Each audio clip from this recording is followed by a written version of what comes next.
क्या? पहला अन्य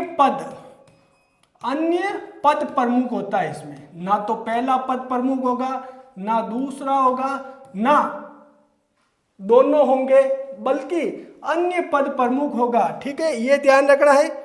यदि आपसे पूछा जाए लंबोदर, लंबोदर में कौन सा लंबा है उदर जिसका, तो ये आता है भगवान गणेश के लिए, तो एक अन्य अर्थ निकल रहा है, यानी किसी अन्य के लिए ये शब्द रूढ़ है। किस लिए?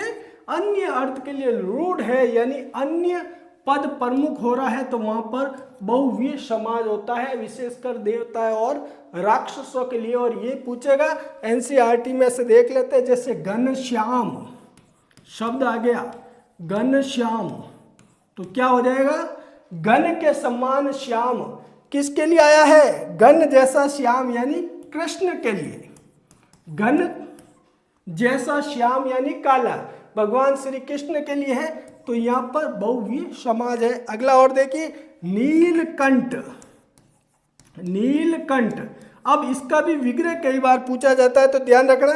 नीला कंठ है जिसका, नीला कंठ है जिसका, तो किसका है? शिव का, भगवान शिव का, तो यहां पर हो जाएगा शिव। अन्य अर्थ निकल रहा है नीलकंठ शिव के लिए, तो बहुव्रीहि समाज का उदाहरण है, अच्छी तरह से देखना है। आगे देखो, दशानन। दशानन यानी 10 है आनन, आनन कहते हैं सिर को, किसके है? तो वो रावण के लिए रूढ़ है, अन्य अर्थ रावण आएगा, तो यहाँ पर बहुव्रीहि समाज होगा। मेरे हिसाब से बहुव्रीहि को आप अच्छी तरह से पहचान लोगे। फिर भी देख लीजिए, गजानन। गजानन, गज यानी हाथी के समान, आनन यानी शेर, तो किसके लिए है? गणेश के लिए। तो ये तीसरा अर्थ हो रहा है, अन्य अर्थ हो रूढ़ हो रहा है, तो वहां पर बहुव्रीहि समाज हो जाएगा। अगला देखिए, त्रिलोचन। त्रिलोचन,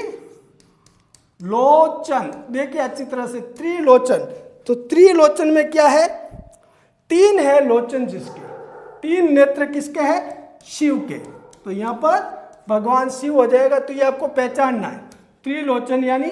अब देखो यहां त्रिलोचन में देखो 3 है नेत्र या लोचन जिसके, अब ये अन्य अर्थ के लिए रूढ़ है, तो यहाँ शिव के लिए रूढ़ है, तो यहाँ बहुव्रीहि आएगा। यहाँ पर द्विगु नहीं आएगा, ध्यान रखना, यहाँ पर द्विगु संख्यावाचक नहीं होगा, क्योंकि जो शब्द अन्य अर्थ के लिए रूढ़ हो जाता है, विशेषकर देवता या राक्षसों के लिए, वहां पर बहुव्रीहि समाज होगा।